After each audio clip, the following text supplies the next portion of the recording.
আমি হরকত বলছি, আপনারা উচ্চারণ করছেন তো? আপনারা হরকত বলি, আপনারা উচ্চারণ করি। হ্যাঁ, তাহলে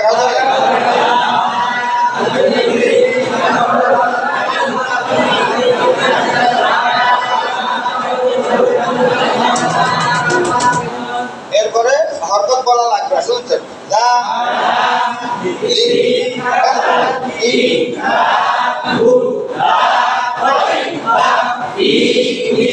এটা হলো বুঝিয়া শুনিয়া পড়া। যেটা পড়ছে এটা হকাদা করবে, যেটা বলছে এটা হকাদা করবে। বলার কি আরে জালিকাল কিতাব আটটি আটটি পড়ে, এটাকে বলে ব্যাগ হিয়া। কি বলে? পিছন থেকে টানিয়ে না। শাইখুল কোরআন আর এই বেলায় সাহেব রহমতুল্লাহ আলাইহি নিষেধ করেছেন পিছনে যাওয়া যাবে না, পিছনে যাওয়া হযরতের কথা। এখানে একটা উচ্চারণ না লি কাল ই দা বু, তাহলে যেটা উচ্চারণ এটা হকাদাই করে পড়বেন, একটা উচ্চারণ, তারপরে পাতলা করে মিলিয়ে পড়বেন। যালিকাল কিতাবু লা রাইবা ফিহি। বলেন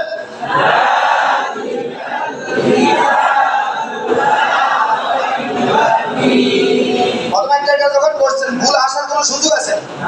ওই পড়াগুলোর আমি পাতলা করে মিলে বলছি, ভুল আসার সুযোগ আছে নাকি? এখন ছাত্র এভাবে পড়ে না, ভুল করে। ভুল করে এভাবে যদি করতে পারে তৃতীয় জমাতের উপযুক্ত ছাত্র। তৃতীয় জমাতের কি আপাতত একটু রইল, তারপরে নিজেদের চেষ্টা করবে ছাত্রদের যোগ্য বাড়াবে।